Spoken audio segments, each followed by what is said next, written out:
Sharpologist.com. Hi, Mantic59 here at the 2017 Maggard's meetup with Douglas Smythe of Phoenix and Crown King. Crown King. Thanks for sitting down with me. Appreciate it. It's great to be here. Yeah. Douglas, my first question is just kind of getting the 800-pound elephant out of the room. I like women. Yeah. Oh, okay. no, something else. Early on in your career, there were some contentions or some debate on the early business. Mm-hmm. I just wanted to give you an opportunity to address that. And well, we were, one of a few artisans and vendors at the time, just kind of making stuff up as we go, and we made every possible mistake you can, yeah, we made a lot of mistakes, but we also made a lot of corrections. We also learned a lot from our mistakes and tried to be better people every day and a better company at that. And actually, it was the best thing that could have ever happened to us. But that's really all I can say. I feel bad. Some stuff's embarrassing, and many things I've apologized for. I've also read some stuff that's just not true about me. I've read more stuff that's not true about me and stuff that never happened than what did happen. And regardless, there was, it is what it is. But I can only apologize for what I've done rather than what I didn't do. That's just. I understand. You follow me? Yeah. Okay. So let's kind of go into the background.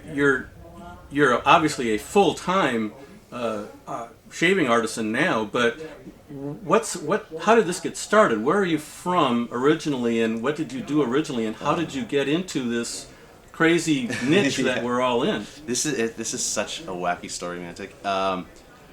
It really all begins in Central America, like most stories. I was down in Central America surfing and living off my savings, and I created this thing called itch no mas out of necessity, not because I was trying to create anything at all. I was just getting sand fleas biting me between 5 and 6 on the beach every day in Costa Rica. So I created this stuff like an afterbite solution. Did I told you this? No. Yeah, I called it itch no mas as a joke, but it worked. I had people like knocking on my tent flap in the villages, asking for this stuff, and I was like, okay, I guess people like this. If I ever make it back to the States, I'll sell it. How long ago was this? That was 2008, 2009. Oh. So okay. That's where that idea came from, and that's exactly what happened. 4 years later, and I was back in the United States. And I was like, itch no mas, I should actually really try to make it and sell it. It was an Etsy world that I came back to. So it was doable for the first time. You could get the containers to put it in. So yeah, I had a little roller container I'd fill up with my itch no mas, and I was shipping it down to Costa Rica, because I had a design business down there. So I knew other shop owners, graphic design. I see. Yeah. Your background is graphic design. It's graphic design, okay. Yeah. And theater, and I went to a technical school for graphic arts, graphic design. And I kind of figured you for a rock star playing bass guitar. Well, I was a professional musician, actually, too. I was a drummer. Yeah. So I stole that guy's girlfriend. But yeah, so I was down, I came back, started making itch no mas, sending it down there, and I also created this thing called stink no mas, which was an emergency deodorant, and it was the size of like a chapstick tube. It was an insect repellent / deodorant. So when you sweat, it released these essential oils that would repel insects. So it was like a 2-in-1. That actually did better than than itch no mas. The tourists ate that one up. But the thing is, I was losing so much money shipping all this stuff down there that I never had actually made a profit. So I was like, if I could just start doing that up here. So that was in the back of my mind, like deodorants and whatnot. And then I met my girlfriend, which I met years before. It's a long story, but she was doing soaps, I was doing this, and I had my blog, How to Grow a Mustache. And I wanted to drive people back there for traffic, so I created my own mustache wax. But that was intentionally I just wanted to do the blog, like you, like the Sharpologist. And so, which was a major inspiration at the time. I was like, this guy's doing it, I can do this. But I need to draw traffic to that. And so I created the mustache wax. And that was, that was fine. It was dandy. It was my bread and butter. That actually was the first thing that we started making money off of, was our mustache waxes. And then I was fooling around with soap. I couldn't find a proper bay rum. I'm a bay rum guy, so it was important to me to find a matching soap. So I had to create my own. And that's when I sent you the synergy. But that was like months of experimentation before I came up with that. And you were like, when are you selling it? And that hadn't occurred to me, that it was just like, no, it was just, it was like, okay.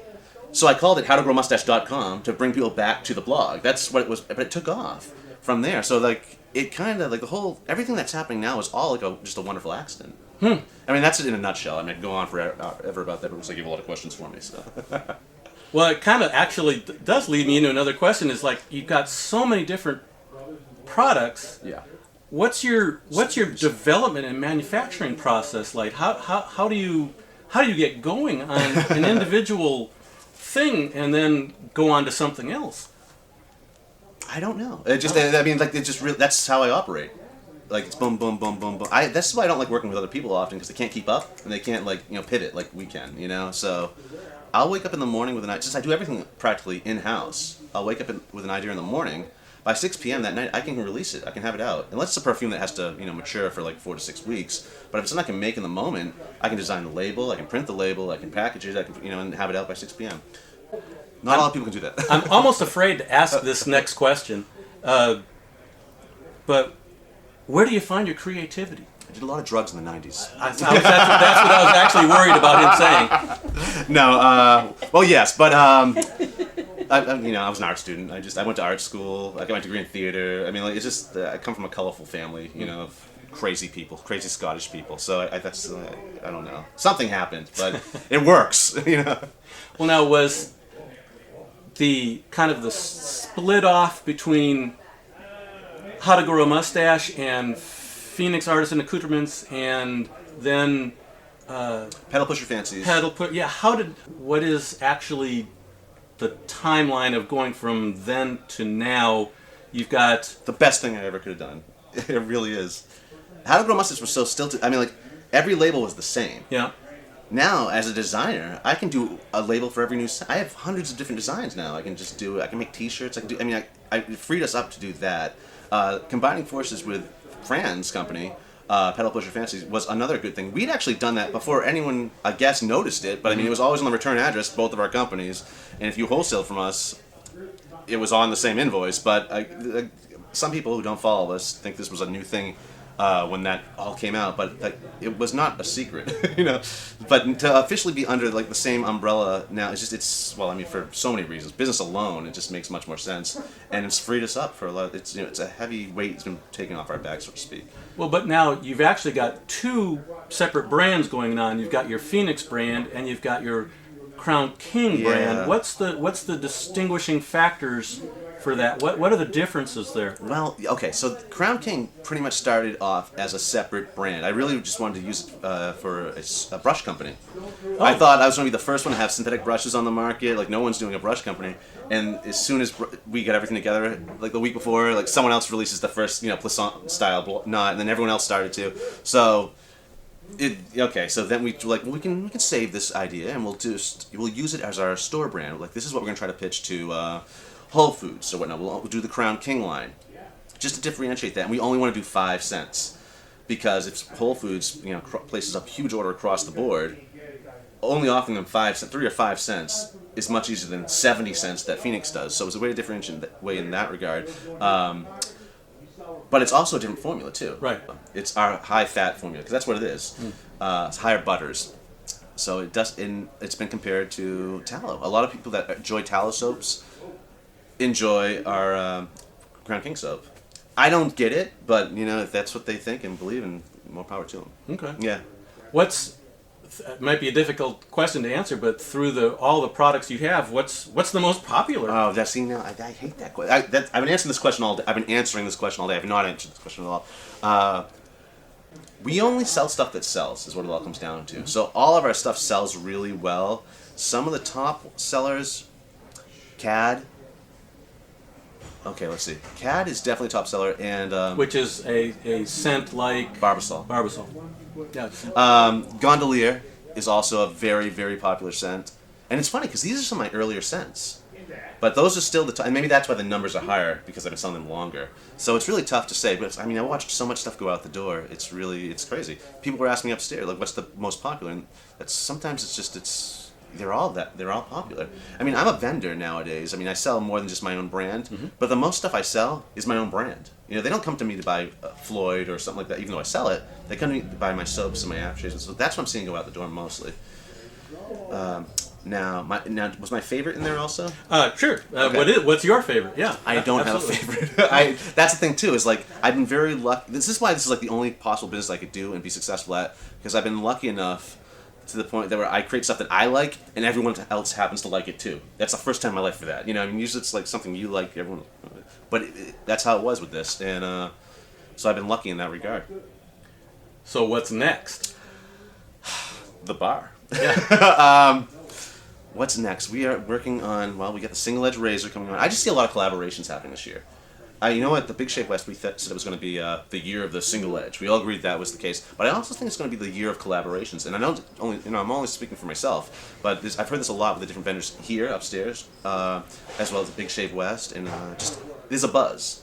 And I think we're actually seeing like bridges being built too across the community. It was fractured for a while, and I think people are getting over it or just sick of it. And so I see, in effect, like an olive branch from many different fractured parts of the community going across each other, and just I see a lot of collaboration in the future. Then, speaking of that, then how do you see the wet shaving market in general changing over the next 12 months? Are you still seeing an upward growth trend of new people, or are you seeing a sort of a plateau maybe, or can you give any kind of insight as a vendor / artisan of the market and how it's changed or how it may change in the next 12 months? It's so difficult. I mean, what we do and what other artisans do are two different things. Like, I mean, some artisans are afraid to advertise for themselves or anything like that. So, like, where they may tell you one thing, I'm going to tell you another thing. You know what I mean? Like, I obviously see it growing. I wouldn't be here if I didn't see it growing. I wouldn't be here if I didn't want to see it grow even more. So, I mean, I spoke to so many noobs in the last 2 meetups I've been at. Like, this is their first year. They've only been shaving for a few months. When I was at StyleCon, there's guys there. They were so hungry for wet shaving. Like, just you mentioned it, they're picking your brain for it. So interested to hear about it. So, which has been very exciting for me to hear. It's like, so I just see it growing. I see more people coming to it. And with all these new YouTubers and all these new channels and shows and everything else, like these are all just gateways now to get to wet shaving. Okay, great. Yeah. All right. It's great. Yeah. Well, thanks for your time. Appreciate you so much, you sitting down with me. And finally, I made it here. Hi, my name is Mark, otherwise known as Mantic59, and my channel is all about what your father didn't teach you about shaving.